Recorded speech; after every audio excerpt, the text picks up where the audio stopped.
Hello everyone, welcome to this video. इस video में हम जावा के लॉजिकल ऑपरेटर्स के बारे में बात करने वाले हैं।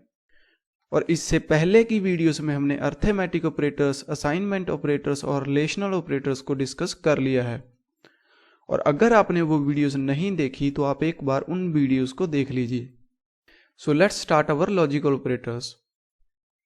जावा में लॉजिकल ऑपरेटर्स का यूज करके हम दो और दो से ज्यादा एक्सप्रेशंस को कंबाइन करके उनको चेक कर सकते हैं। फॉर एग्जाम्पल, अगर आपने हमारा प्रीवियस वीडियो देखा है तो उसमें हमने 6 रिलेशनल ऑपरेटर्स को डिस्कस किया हुआ है और उन रिलेशनल ऑपरेटर्स का यूज करके हम एक ही एक्सप्रेशन को चेक कर सकते थे। यहां पर लॉजिकल ऑपरेटर्स के साथ हम दो और दो से ज्यादा एक्सप्रेशंस को चेक कर सकते हैं। तो इसके लिए हमारे पास जावा में 3 लॉजिकल ऑपरेटर्स हैं। हमारा फर्स्ट लॉजिकल ऑपरेटर है लॉजिकल एंड। लॉजिकल एंड में हम सबसे पहले एक एक्सप्रेशन को लिखते हैं और उसके बाद लॉजिकल एंड ऑपरेटर का यूज करके एक्सप्रेशन 2 को लिखा जाता है। और लॉजिकल एंड का मतलब होता है कि ये दोनों एक्सप्रेशंस ट्रू होनी चाहिए, और अगर ये दोनों एक्सप्रेशंस ट्रू हैं तो रिटर्न करेगा ट्रू, अदरवाइज ये रिटर्न करेगा फॉल्स। प्रोग्रामिंग में लॉजिकल एंड ऑपरेटर को इस प्रकार से यूज किया जाता है। सबसे पहले मैंने यहाँ पे एक एक्सप्रेशन को लिखा हुआ है और उसके बाद एंड ऑपरेटर का यूज करके एक और एक्सप्रेशन को लिखा हुआ है। और यहाँ पे इस प्रकार से हम मल्टीपल एक्सप्रेशंस को लिख सकते हैं। फॉर एग्जाम्पल, यहाँ पे मैंने ओनली 2 ही एक्सप्रेशंस को लिखा हुआ है।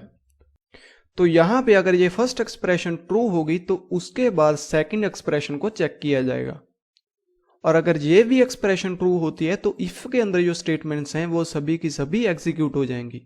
और अगर इन दोनों में से कोई एक भी एक्सप्रेशन फॉल्स होती है तो इफ के अंदरली स्टेटमेंट्स एग्जीक्यूट नहीं होंगी। तो यहाँ पे एंड ऑपरेटर के साथ हम जितनी भी एक्सप्रेशंस लिखेंगे वो सभी ट्रू होनी चाहिए, तभी logical and operator true return करेगा। तो हमारा सेकंड लॉजिकल ऑपरेटर है लॉजिकल और। लॉजिकल और में इस सिंबल का यूज किया जाता है और इस सिंबल के साथ हम कितनी भी एक्सप्रेशंस को लिख करके चेक कर सकते हैं। और हम जितनी भी एक्सप्रेशंस लिखेंगे और उनमें से अगर एक भी ट्रू होती है तो हमारा लॉजिकल और रिटर्न करेगा ट्रू, और अगर उनमें सभी की सभी फॉल्स होती हैं तो हमारा लॉजिकल और रिटर्न करेगा फॉल्स। तो हमारे लॉजिकल एंड ऑपरेटर में क्या था कि वहां पे सभी एक्सप्रेशंस ट्रू होनी चाहिए थी, तभी ये रिटर्न ट्रू करेगा। बट लॉजिकल और ऑपरेटर में अगर एक भी एक्सप्रेशन ट्रू होती है तो ये रिटर्न करेगा ट्रू। लास्ट में आता है हमारा logical not operator. Logical not operator को इस सिंबल के साथ यूज किया जाता है, और इसको यूज करने के लिए सबसे पहले आपको ये सिंबल लिखना होगा और उसके बाद उस एक्सप्रेशन को लिखना होगा। और अगर ये एक्सप्रेशन ट्रू होती है तो लॉजिकल नॉट ऑपरेटर उसको फॉल्स कर देगा, और अगर ये एक्सप्रेशन फॉल्स होती है तो लॉजिकल नॉट ऑपरेटर उसको ट्रू कर देगा। फॉर एग्जाम्पल, हमारे पास ये एक्सप्रेशन फॉल्स है क्योंकि a की वैल्यू b के ग्रेटर नहीं है, और अगर हम यहां पे नॉट ऑपरेटर का यूज कर देंगे तो इसकी वैल्यू फॉल्स से ट्रू हो जाएगी। और उसी प्रकार से हमारे पास ये एक्सप्रेशन भी फॉल्स है क्योंकि a की वैल्यू 6 के इक्वल नहीं है, और अगर हम यहां पर भी नॉट ऑपरेटर का यूज करेंगे तो यहां पर भी ये एक्सप्रेशन ट्रू हो जाएगी। तो अभी हमारे पास ये एक्सप्रेशन भी ट्रू है और ये एक्सप्रेशन भी ट्रू है।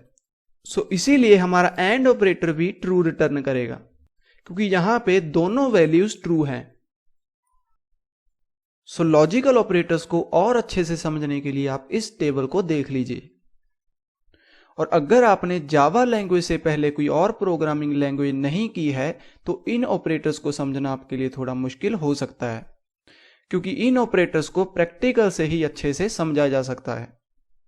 और हमारी आने वाली वीडियोस में इन ऑपरेटर्स को हम अपने प्रोग्राम्स में प्रैक्टिकली समझने वाले हैं।